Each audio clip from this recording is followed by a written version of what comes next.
want Gabriel Agreste. Honey, we have Gabriel Agreste at home. Gabriel Agreste at home. Hey there, I'm Tori Sort, and today we're talking about Season 6, Episode 16 of Miraculous Ladybug, Noé. This episode is one of the handful of episodes that are fairly significant to the show's main story, and introduces a new antagonist that will be an important part of that story in the future. Unfortunately, I don't find him to be a particularly interesting character, and thus the episode doesn't really stand out to me. Before we get into it, because we are so close to the Season 6 finale's release and have been getting more teasers and trailers, please do not share anything related to them in the comments. It's incredibly rude to spoil the finale for others, and many of us are trying to stay as blind to the finale as possible. You should never assume someone has already seen something or even wants to in the first place. Because the Miraculous fandom is exceptionally bad when it comes to spoiling things, I'm probably going to avoid reading any of the comments on this video and thus won't be monitoring any potential spoilers down there. So just be warned that there may still be people referencing finale spoilers in the comments, despite me deliberately telling people not to share them because the internet is really bad at listening and following directions a lot of the time. With that out of the way, spoiler warning for Miraculous Season 6 Episode 16 Noé, let's talk about Noé Luxus. Season 6 of Miraculous has introduced a new set of antagonists, a secret organization called the Kingdom, who were first teased at the end of El Toro de Piedra and again in Yaxi Gozen. In these two scenes, we learned that the diamond from this group was Gabriel Agreste. Gabriel Agreste was an exceptional diamond. But now that he's dead, he's been replaced by a new individual referred to as the King of Luxury. It is my pleasure to introduce you to the new King of Luxury, the new diamond. We get to meet this new diamond in episode 16. Noé is the first episode to feature the Kingdom in the main runtime of the episode, where they watch a video of Mylene describing all of the amazing things in Paris and start crashing out because it goes against what they're trying to achieve. This is dangerous for our business. Also, whoever was in charge of writing this scene clearly does not understand how views on social media work. How many views did it get? Several billion. Several billion? I would have said several million, or even hundreds of thousands of views would have been a stretch for a video like this. You only really see billions of views when it comes to music videos. There is no way a report on the new Utopia infrastructure of Paris, even if it technically went viral, would have billions of views. That is absurd. Also, this intro showcasing Utopia Paris is another reminder of how silly I think Utopia Paris is. Like, the way Miss Bustier being elected mayor suddenly made Paris this perfect place to live where everyone can grow their own food and access public transportation is so absurdly idealistic that I genuinely thought it was fake in Season 5. It's only been a few weeks since you became the new mayor of Paris, and you've already completely transformed our city. Watching the end of Season 5 for the first time, I was so sure that the Paris Utopia was some hypothetical scenario where Gabriel did make his wish, but then it was going to turn bad and we were going to see the consequences of the wish with it eventually being reversed in some way. But no, both the wish and Utopia Paris are things that happened. Generally speaking, I don't think realism is something that a kid's show about magical superheroes needs to worry that much about. And I guess this ideal of a city built for the people is a nice fantasy to have, but one good person being elected mayor is not going to change the entire infrastructure of a city like this. And I've always found that choice to be absolutely absurd. However, the one thing I do really appreciate about it is setting up the Kingdom, an organization of the rich, powerful elite, as completely antithetical to the idea of a city for the people. And those antagonists serve as a direct criticism of the oligarchical nature of society as a whole, which has become abundantly apparent in the United States as of late. So as much as I think Utopia Paris is a little silly, I'm absolutely down with it serving as a vessel to criticize billionaires who only care about the elite maintaining status and control. Noé Luxus is introduced via trying to buy the Agreste brand from Adrian, describing Gabriel Agreste as his role model, and is confirmed to be the diamond by a couple of moments in the episode. The new King of Luxury, the new diamond. Noé Luxus, new star of luxury business. The next phase can begin. You were brilliant, my diamond dear. So this is effectively setting up Noé as Gabriel Agreste's replacement, succeeding his role in the Kingdom, and trying to take over his brand. Unfortunately, Noé is basically Gabriel Agreste, with all of the things that made Gabriel Agreste an interesting character completely removed. Other than trying to obtain the Agreste brand in this episode, Noé's company is also behind a movie script that paints Ladybug and Cat Noir as villains, and the akumatization and main plot of this episode is about Mylene's dad targeting Noé for supporting this false narrative. I do think it's kind of interesting to see Noé and presumably the Kingdom trying to turn the public against Ladybug and Cat Noir, which I will expand upon later, but as Noé's introductory evil scheme, I find it fairly underwhelming. Noé really just feels like a generic bad guy. Miraculous has featured rich, influential individuals as recurring antagonists throughout the series, which has made the archetype feel a bit stale. The whole plot of trapping Fred with a contract to do his own bidding is very reminiscent of Bob Roth in Migration from Season 5, and although Gabriel Agreste, the main antagonist for the first 5 seasons, was also a rich, influential bad guy, he was an extremely compelling antagonist because of Adrian. I would say Miraculous has 2 main appeals, the first of course being the love square, and the second being the fact that Hawkmoth is secretly Cat Noir's dad. I could bitch about the way season 5 completely fumbled that second draw of the show, and possibly even the first one, but they did some fun stuff with it. But before that, the dynamic between Gabriel and Adrian paired with their secret identities was absolutely fascinating. And the whole concept of Gabriel doing evil for the sake of Emily and his family, but the 2 timelines in which he learns his son is Cat Noir and immediately turns him into a weapon are such a neat exploration of his corruption. If Gabriel wasn't Adrian's father and just wanted the Miraculous to take over the world, he would immediately become a much less compelling antagonist. And I feel like that's how Noé Luxus is being characterized. Not that Noé can't be an interesting antagonist, we've barely gotten to know him at this point, but when he's replacing another rich and influential man that was so much more interesting and had a direct connection to one of the main characters, for Noé to be generic rich bad guy is extremely underwhelming. I also hate his voice so much. Not because the voice itself is bad, Christopher Smith plays several other characters in Miraculous, and I have absolutely no problem with him in those roles, but his voice absolutely does not match Noé's appearance nor characterization in my opinion. Dear Adrian, your father was my role model. His demise has devastated me, so I can only imagine your grief. There is only one aspect of Noé's introduction that made me even a little bit interested in him, that being the reveal of Audrey Bourgeois as his mother at the end of the episode. It's done, Mother.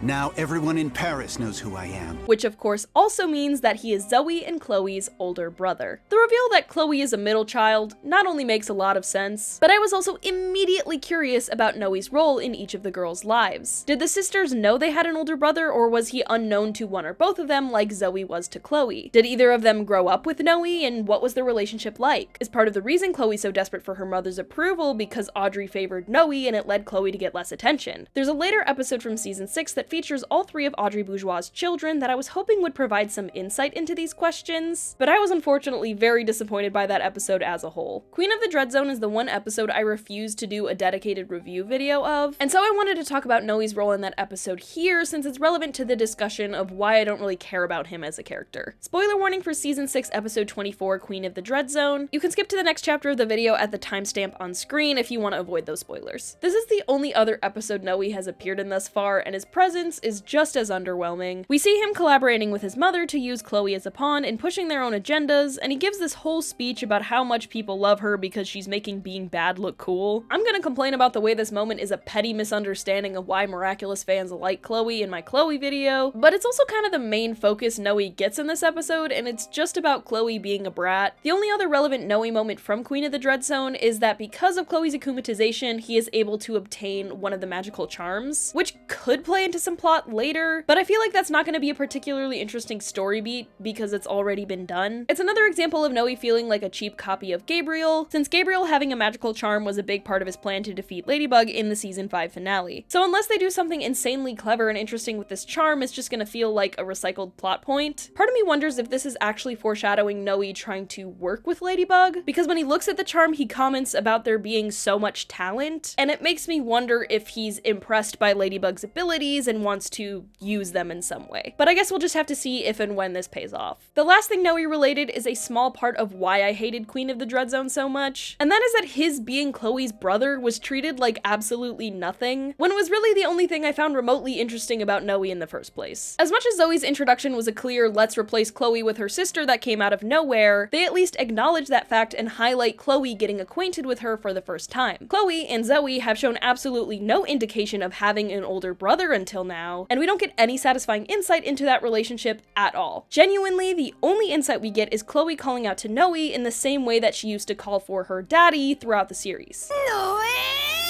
So he's effectively just replaced her father's position as the shitty male role model in her life. But unrelated to Chloe, we get absolutely zero insight into Zoe having a brother as well. At this point in the series, Zoe is a much more important character than Chloe, and this is a huge piece of her family's lore that just hasn't been addressed. Maybe she doesn't know that Noé's her brother and it's a reveal they're saving for later, but I'm still so hung up on the fact that Chloe clearly has a relationship with him now, and it's likely that she knows that he's her brother. So it really just feels like Noé being Zoe and Chloe's brother is gonna stay completely irrelevant, and and that's incredibly disappointing. All that is to say, I do not care about Noé Luxus based on what we have seen from him so far, and there's no indication that they'll be acknowledging him as Zoe and Chloe's brother, which is really the only aspect I'm interested in. With Marinette calling out that she doesn't think they've seen the last of Noé Luxus and that she needs to be very careful, I'm sure he's being set up as one of the main antagonists, if not the main antagonist, eventually replacing Lila. Obviously, he has only been in 2 episodes, so perhaps as the series progresses, it'll give us more insight into Noé that'll make him a more compelling antagonist. And he's part of the kingdom, which I do find at least a little bit intriguing, but for now, I'm not at all invested in how Noé's story specifically is going to play out. There are a few details in Noé that stand out to me as aligning with some of the predictions I've made for the season 6 finale. Once again, do not post any spoilers from the finale that have been revealed in teasers, trailers, and the like, because not everyone has seen them, and it's exceptionally rude to do so. I recognize that some of these predictions may have already been confirmed or debunked, but for those of us who have no interest in seeing anything related to the finale before its release, be a decent and cordial human being and do not share those spoilers here. The main plot centering around Noé/the Kingdom trying to frame Ladybug and Cat Noir as villains could potentially be foreshadowing Ladybug's lie being exposed and Paris turning against her. Obviously, it's not within the kingdom's best interests for Monarch's true identity as Gabriel Agreste to be exposed, as it risks exposing their own organization. Their desire to protect Gabriel's secret is emphasized by him still intentionally being framed in a positive light by the movie script. However, because they know Ladybug is keeping this secret, framing her like a villain at the very least puts pressure on her that could lead to her downfall. And even if not within the kingdom's best interests, it could be within Lila's best interests. Lila has always been her own person that does whatever suits herself best. She moves from alliance to alliance, changing tactics and betraying those she once worked with if it helps further her goals. As of now, the only way we know that Lila is associated with the kingdom is through her relationship to Tomoe, as Tomoe is not only playing a parental role for Lila in season 6, but generally collaborating with her to target Ladybug and the Miraculous. I've discussed this in several videos, but my big prediction for the season 6 finale is that Lila is going to confirm Marinette's identity as Ladybug, so she can simultaneously expose that identity and that Ladybug lied to the world about Monarch's identity, which would give her the opportunity to akumatize Ladybug or otherwise leave her in a more vulnerable position to obtain the Miraculous. This would be framing Ladybug as a villain, just as the movie script in Noé did. But even if Lila goes against the kingdom by exposing Monarch's identity, it may still be within the best interest of the kingdom. We know that both Lila and the kingdom are trying to obtain the Miraculous, and each of them either have their own wishes they want to make, or they share the same goal of the Perfect World project. In the case of the latter, Lila might see weaponizing Gabriel Agreste's identity worth the risk of exposing the kingdom, because if successful, they could just use the wish to protect them from any potential consequences. In general, I'm hoping the finale gives us more insight into Lila's connection with the kingdom, her goals and motivations, or the kingdom's goals and motivations. The other small detail that I'm probably reading way too much into is that all of the questions asked in the board game Marinette plays with Manon are relevant to the episode except for one. The first question is about Nadia Shamak, who plays a role in learning about Noé. Who is the anchor on the news channel? And the answers to 2 of the other questions are about Gabriel Agreste, whose brand Noé is trying to obtain. You asked who the most famous fashion designer in Paris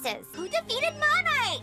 It was my father, Gabriel Agreste. The remaining question is about Rena Rouge. Which superhero holds the miraculous evolution? Rena Rouge! It's Rena Rouge! Correct! Without getting into specific details for the sake of not spoiling, there are a few other episodes this season that seem to be setting up Alia/Rena Rouge as potentially uncovering the truth about Monarch's identity. And so for there to be this question about Rena Rouge, as well as a question specifically referencing the lie that Gabriel Agreste was a hero, reads to me as very subtle foreshadowing that Alia will uncover the truth or otherwise play a significant role when the truth comes out. Again, I am almost certainly reading way too much into it, but it still stood out to me. The last thing I want to cover from this episode is Mylene and her father's akumatization. One thing I really appreciate about season 6 is the return to character-centric episodes. Season 1 was almost entirely episodes familiarizing the audience with Marinette's classmates through their akumatizations, and season 6 has been doing something similar by different episodes focused on one of the Miraculars. Noé is Mylene's episode, and I very much enjoyed seeing her showcased here. We already knew her dad from season 1 through his original akumatization as the Mime, who has always been one of the most iconic villains in the series, but Noé gave us more insight into Mylene and her father's home life, as well as some of the ways that Mylene can be easily overwhelmed. This episode also implies that Mylene's mother passed as opposed to abandoning them. If Mom were still here, she'd be proud of you for the role and for being a super dad. But like, Mylene's whole complaint and derision is that Chloé isn't the only one whose mother left her. her. She's this way because her mother left her when she was young. So did mine, and you don't see me having fun pulling Marinette. And look, Audrey abandoning Chloe being an explanation for her behavior doesn't make it an excuse, but Mylene, you cannot compare your mother leaving by dying to Chloe's mother actively choosing to abandon her. Even if Mylene's mother isn't dead and she did genuinely leave, Mylene and her father still clearly have a positive opinion of her such that they emphasize that she would be proud of Fred's accomplishments. Sometimes I feel like she's right here with us. Don't you?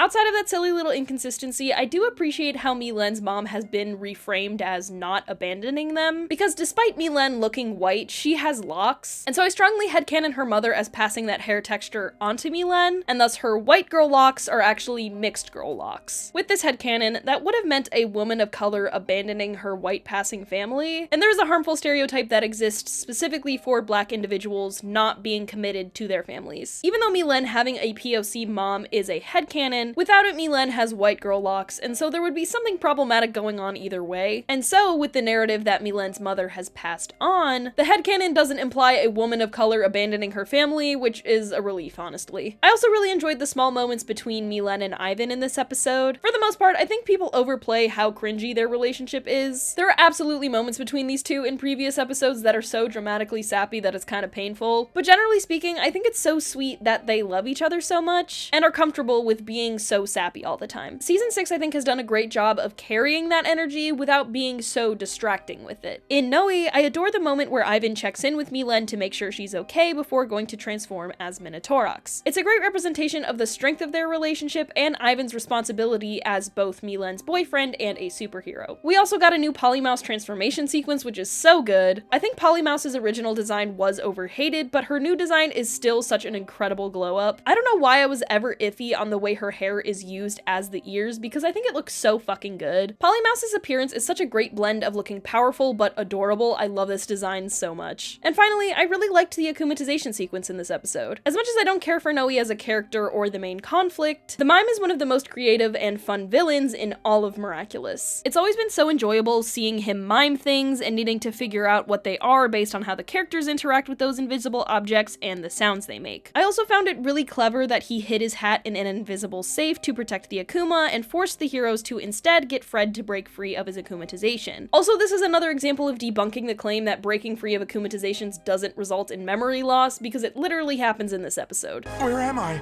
You fell victim to an akumatization. But that does it for this video. What do y'all think of Noé Luxus? Do you find him intriguing, or are you as underwhelmed by him as I am? I'm trying to get out of the habit of promising specific video releases because most of the time I end up changing my plans, but I do really want to get the Chloe Bourgeois video out this summer, and if not, it will still absolutely come out at some point. So make sure to subscribe to catch that and future Miraculous episode reviews when I post those as well. I hope you enjoyed this video. Please give it a like and hype if you did. Thank you so much for watching, and I will see y'all next time.